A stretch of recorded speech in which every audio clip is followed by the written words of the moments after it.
मैं अभिषेक शुक्ला, आप सबको मैं अपने चैनल में हार्दिक अभिनंदन करता हूं। यह मेरा चैनल है एएस फ्यूचर एकेडमी के नाम से, और आपके सामने एक बहुत इंपॉर्टेंट क्वेश्चन लेकर आया हूं, एक टॉपिक जो आपको बताने वाला हूं, जो है IUPAC नोमेनकल्चर। जो अभी तक आप 11th क्लास में यदि नहीं पढ़े होंगे तो एक आप सबको सुनहरा अवसर मिल रहा है 12th क्लास पढ़ने के लिए। 12th क्लास के पहले एक बेसिक चीज बता देता हूं, जो है IUPAC नोमेनकल्चर, जो ऑर्गेनिक केमिस्ट्री का एक मुख्य इंपॉर्टेंट टॉपिक होता है, जो IUPAC नोमेनकल्चर होता है। तो आप सबसे पहले जानेंगे कि IUPAC नोमेनकल्चर है तो क्या है। तो IUPAC नोमेनकल्चर का अर्थ होता है, जैसे हम लिख देते हैं यहां पर IUPAC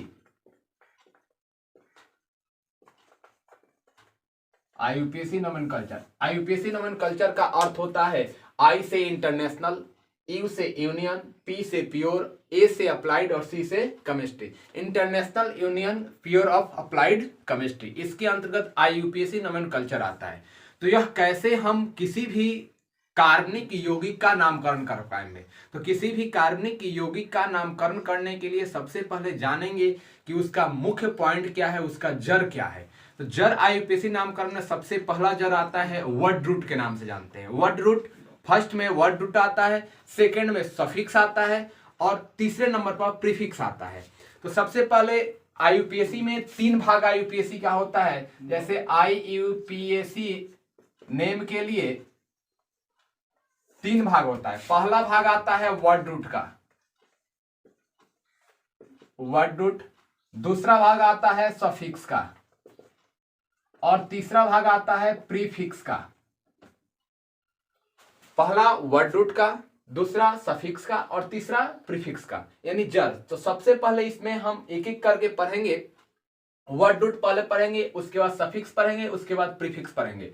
तो वर्ड रूट क्या है? तो वर्ड रूट होता है जैसे कार्बन की चैन बनती है। जैसे कार्बन कार्बन, ऐसे 4 कार्बन है, हम इसका क्या करें, जोड़ दे रहे हैं एक दूसरे से। तो ये आपका एक क्या बन रहा है, श्रेणी बन रहा है, एक चैन तैयार हो रहा है। तो इसी चैन में जैसे कार्बन की संख्या होगा, मान ली नंबर कार्बन का हो रहा है।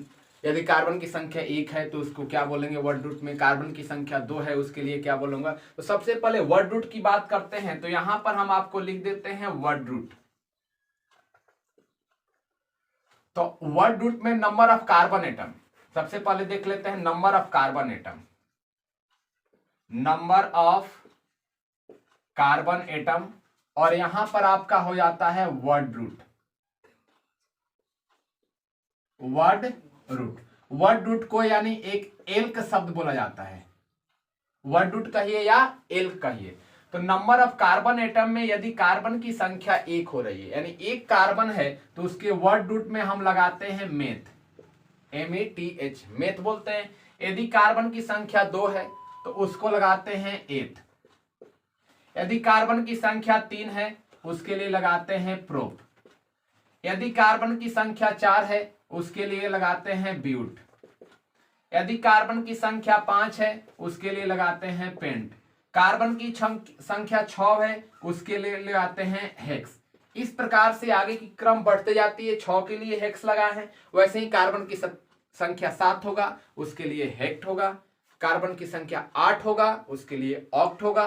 कार्बन की संख्या 9 होगा तो उसके लिए नॉन होगा। कार्बन की संख्या 10 होगा उसके लिए डेक होगा। ऐसे 10 कार्बन के लिए बता रहे हैं। ऐसे लाइन से जाइएगा तो 100 कार्बन तक होता है, लेकिन 100 कार्बन में नहीं, 10 कार्बन के लिए यहां बता रहे हैं कि कार्बन की संख्या 10 होगा, वहां तक डेक है।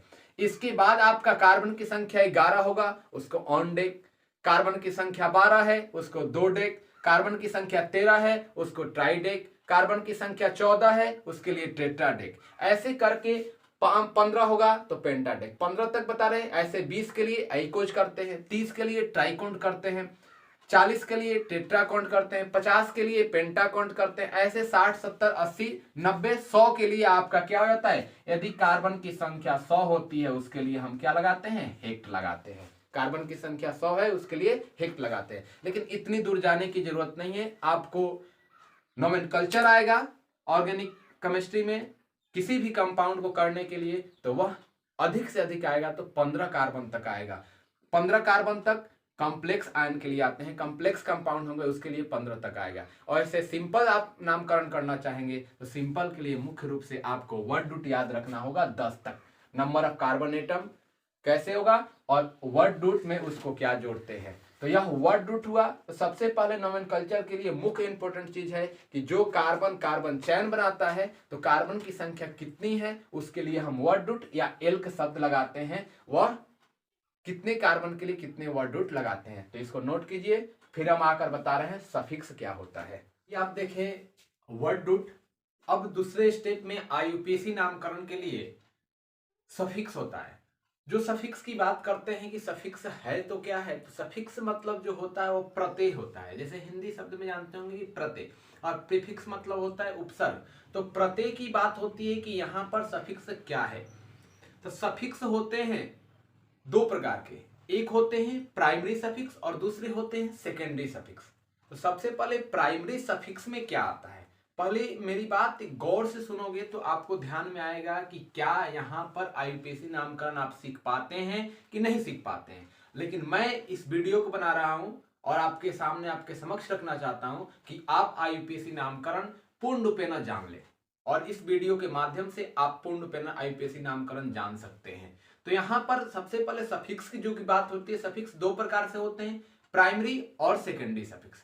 तो प्राइमरी सफिक्स है तो क्या है, तो प्राइमरी सफिक्स उसमें आता है, जैसे प्राइमरी सफिक्स में संतृप्त और असंतृप्त, आप नाम सुने होंगे संतृप्त का और असंतृप्त का। जो संतृप्त होता है जैसे एल्केन ग्रुप आता है, एल्केन ALKEN एल्केन ग्रुप आता है, एल्कीन एल्काइन ग्रुप आता है ना। संतृप्त में एल्केन आता है। जैसे कार्बन और कार्बन की जो चैन बनती है, तो एक कार्बन दूसरे कार्बन से यदि सिंगल बॉन्ड से बंधा हो वह प्राइमरी सफिक्स के अंतर्गत आता है। यदि कार्बन कार्बन डबल बॉन्ड से बंधा हो वह भी प्राइमरी सफिक्स के अंतर्गत आता है। यदि कार्बन ट्रिपल बॉन्ड से आता है वह भी प्राइमरी सफिक्स के अंतर्गत बंधा रहता है। यानी प्राइमरी सफिक्स में यही देखना है कि जो मेरा चैन बन रहा है, जो चैन बन रहा है उसमें बॉन्ड क्या है, सिंगल बॉन्ड है कि डबल बॉन्ड है कि ट्रिपल बॉन्ड है, इसी पर देखकर नामकरण की प्रक्रिया शुरू होती है। तो यहां पर देख ले आप कि सफिक्स का दो भाग, प्राइमरी सफिक्स और सेकेंडरी सफिक्स।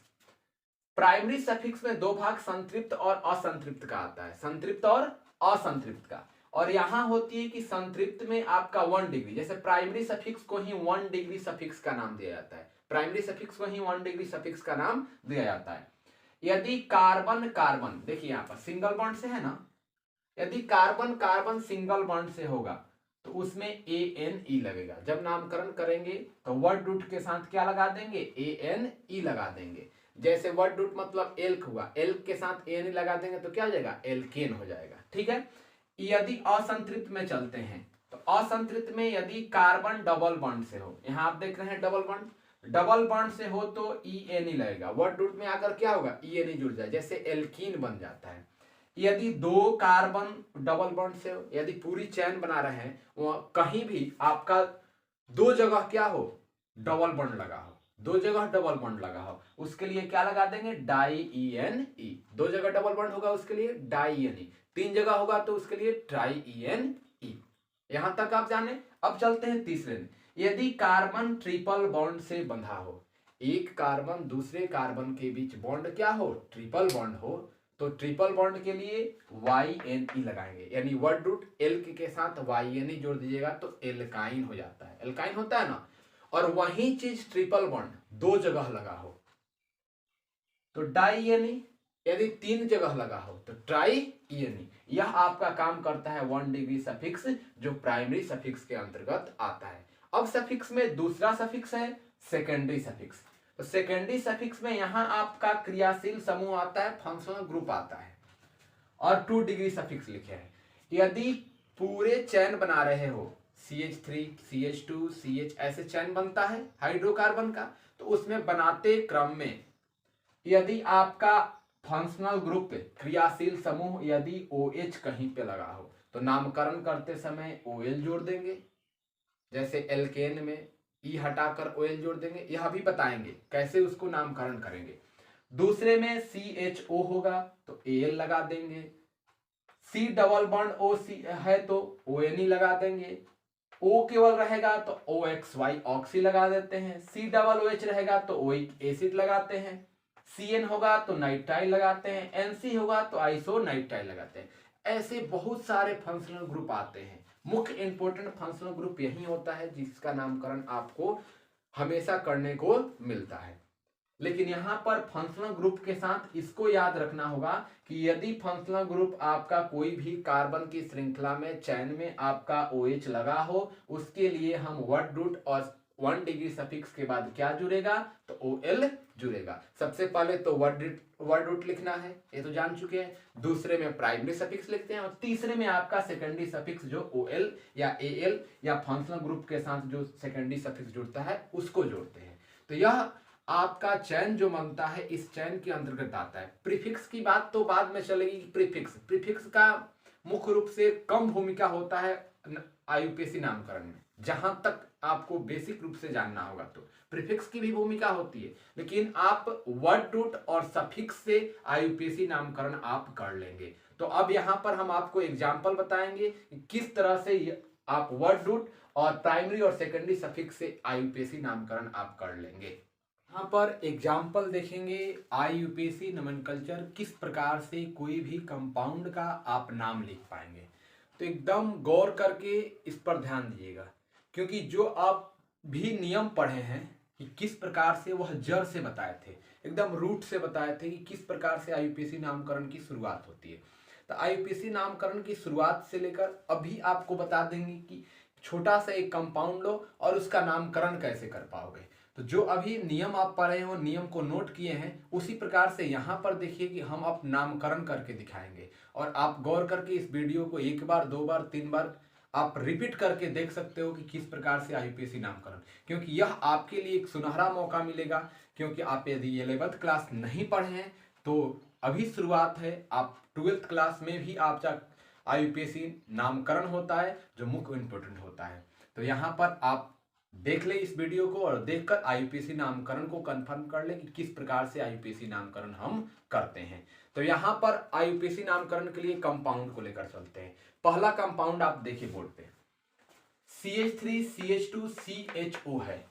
तो अभी बताए कि CH3CH2 के अलावा देखेंगे कि उसमें कौन सा फंक्शनल ग्रुप है। तो देखने से पहले चलेंगे वर्ड रूट। पहले वर्ड रूट बताए हैं कि कार्बन की संख्या की गिनती की जाती है। कोई भी कंपाउंड दिया होगा तो सबसे पहले उसमें कार्बन की संख्या की गिनती करेंगे, और कार्बन की संख्या गिनती करते समय एक शर्त है कि उस साइड से कार्बन की संख्या की गिनती करेंगे जहां से आपका फंक्शनल ग्रुप नजदीक पड़ता हो, न्यूनतम संख्या है, वहां से हम क्या करेंगे कार्बन की संख्या की गिनती करेंगे। केवल किसकी गिनती होती है?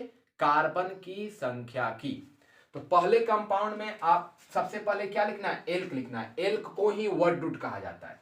तो इसमें फंक्शनल ग्रुप क्या है? CHO है। तो इसमें कार्बन है तो 1 2 3 3 कार्बन हुआ।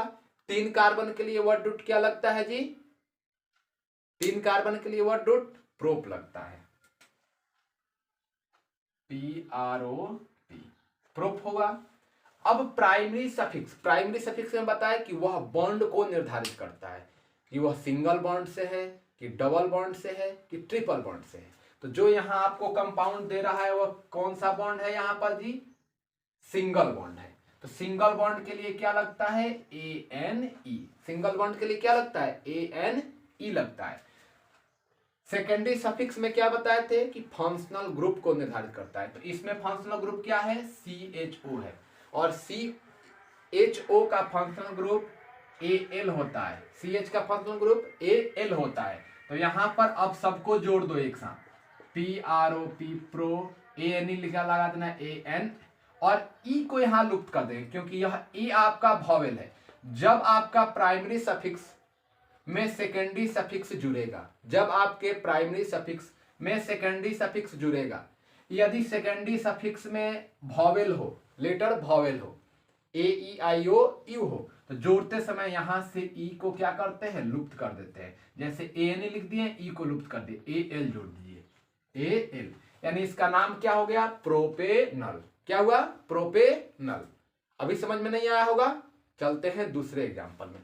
दूसरे एग्जाम्पल भी CH3CH2OH है। अब इसमें कार्बन की संख्या गिनती करते हैं। यहाँ इस कंपाउंड पर देखने से बहुत बड़ी मिस्टेक होती है आप लोग से कि हम कहते हैं कार्बन की संख्या गिनती करना है और बहुत सारे क्या करते हैं, गिनती कर लेते हैं 1 2 3। ये बात क्या है, गलत है। क्या बोले थे, कार्बन की संख्या की गिनती करना है और आप यहां से गिनती किए हैं, लेकिन यहां पर तो कार्बन है नहीं, OH है, ऑक्सीजन हाइड्रोजन है, कार्बन तो है नहीं, तो गिनती यहां से नहीं होगा। गिनती कहां से होगा, जहां कार्बन है। तो यहां से भी नहीं होगा, गिनती यहां से होगा। क्यों यहां से होगा कि फंक्शनल ग्रुप 1 पर मिल जाएगा, OH पर मिल जाएगा। तो 1 2 कार्बन कितने हुए, 2 हुए। 2 कार्बन के लिए वर्ड रूट क्या लगता है, 8 लगता है। और यह सारे सिंगल बॉन्ड से दिखाई दे रहा है, इसमें क्या लगेगा, ANE लगेगा। अब इसमें सेकेंडरी सफिक्स में फंक्शनल ग्रुप क्या है, OH है, तो इसमें क्या लग जाएगा, OL लग जाएगा। अब सबको एक साथ जोड़ दो तो क्या होगा, एथेनॉल। यहां से भी E को हम क्या किए हैं, हटा दिए। हटा क्यों दिए हैं कि यह O जो है वो वॉवेल है और प्राइमरी सफिक्स में सेकेंडरी सफिक्स जोड़ते समय एक बात ध्यान रखना है कि यदि सेकेंडरी सफिक्स वॉवेल से शुरू होगा तो प्राइमरी सफिक्स में जोड़ते समय प्राइमरी सफिक्स से टर्मिनल E को क्या किया जाता है, लुप्त कर दिया जाता है, विलुप्त कर दिया जाता है। चलिए अब तीसरे एग्जांपल पे, CH3CH2C डबल बॉन्ड OH।